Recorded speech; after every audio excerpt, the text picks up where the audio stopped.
I was just shocked. I want them to know that this is wrong. I think that's cold, I think it's unethical, and I think it's uncalled for.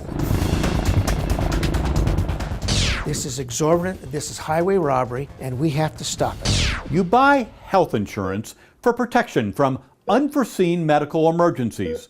That's the way it's supposed to work. However, a News 13 investigation has uncovered a cruel and heartless insurance practice that's leaving some New Mexico families on the brink of bankruptcy. Melvin and Tricia Bannister know the issue firsthand. While working on a piece of machinery in Carlsbad last year, Melvin fell and fractured his hip. It was the worst pain I've ever had in my life. Anytime they moved me, I would just start screaming and hollering because it hurt so bad. Melvin required emergency surgery. However, the Carlsbad hospital did not have an on-call orthopedic surgeon. The ER doctor said that he needed to be airlifted out. First of all, I said, can I take him by car? And she said no. And I said, by ambulance? And she said, no, he needs to be airlifted. Melvin was flown by air ambulance 160 miles to a hospital in Lubbock. He underwent surgery and made a full recovery. However, the Carlsbad retiree would soon learn this ordeal was just beginning. It came in the mail. An invoice for $65,000. It was a bill for that 75-minute medical helicopter ride. I thought it was a crazy amount. That's just ridiculously high. And I thought the insurance will pay for it. So the Bannisters submitted the bill to Blue Cross Blue Shield for payment.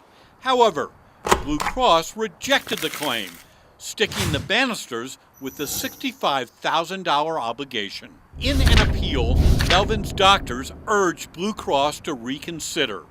They said Melvin needed an air ambulance due to severe pain and emergency surgery. But just because your doctor says you need a medical airlift doesn't mean the insurance company will pay for it. Blue Cross refused to pay the Bannisters' helicopter bill because, in the insurance company's opinion, an air ambulance was, quote, not medically necessary. It's all right here in the fine print. Because a healthcare provider prescribes or approves a service does not make it medically necessary. Blue Cross will determine medical necessity based on its own criteria. It just really chaps me that, with the premiums we pay, and then they come up and say, it's not medically necessary. They're not there. They're not in the emergency room. They're not the ones that see you there in pain. And then they second guess that they're basically second guessing the doctors that are on duty there. Should Mr. Bannister reasonably expect the insurance company to pick up the tab for that air ambulance? Absolutely. Chris KRAHLING is a former New Mexico insurance superintendent. The one and only person in the whole world that has the authority to determine what is medically necessary in an emergency room situation is the attending physician. The insurance company doesn't have any authority to override the decision of the attending physician. It is not right. It's not correct. It's not fair. John FRANCHINI is the current insurance superintendent. My message to the insurance companies is quit deciding what is medically necessary.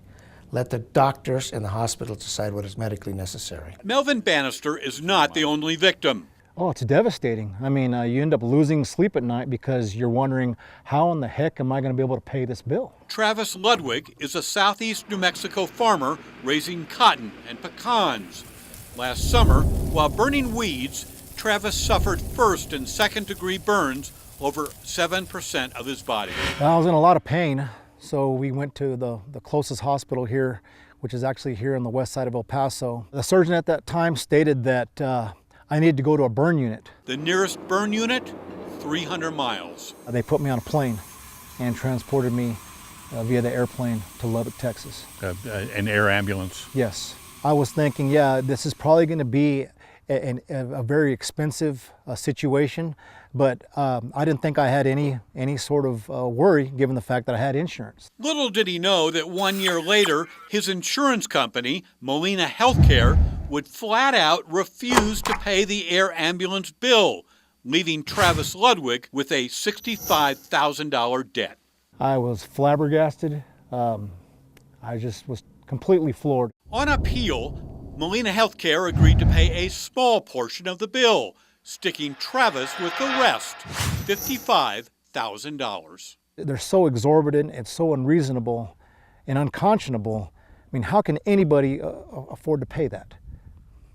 Nobody. What's going on here? Well, if you thought health insurance would cover big ticket expenses like an air ambulance, think again. In New Mexico, if you have a medical emergency and need to be evacuated by an air transport, you could be stuck with a bill, and it could cost you as much as $60,000, $70,000. It's a huge issue in the state of New Mexico. It's at a crisis level. Insurance czar FRANCHINI calls air ambulance billing practices outrageous. The bills are not justified. They're highway robbery. They're charging excessive amounts of money. But one of the largest air ambulance companies in the country says they are not gouging consumers. Doug Flanders says it costs Air Methods millions of dollars to run 365-day, 24/7 operations staffed by teams of medical and flight professionals throughout New Mexico. We're basically a flying ICU. So we can do things that you can't do by ground, and we can get there quicker, thus making sure that these patients have a greater degree of success from a healthcare recovery. Flanders says Air Methods loses money on 80% of its New Mexico transports, which are primarily Medicaid, Medicare, or uninsured patients. In order to stay in business, he says, unpaid costs are shifted to private insurance companies. That means Melvin Banister's air ambulance did not actually cost $65,000. His bill was inflated to make up for transports that aren't paid. When his insurance company refused to pay, then Melvin had to pick up the tab. And when we pick them up, we're hoping that the insurance is going to be able to cover their medical emergencies. If you're looking at why do you have insurance, it's for medical emergencies. We've seen an increase of 336% over the last 4 years, where the insurance company will receive the claim and then say, this was not medically necessary. The doctor who deemed this medically necessary was incorrect, and they will deny the claim. What that means to the patient is then they are now stuck in the middle because the insurance company has said, sorry, but the care you received is not medically necessary. So therefore you now have to pick up the bill. However, you can fight back. Melvin Banister and Travis Ludwig challenged their air ambulance bills and got the charges reversed. A lot of the people just give up and pay it, and I made up my mind that I wasn't going to just give up and pay it.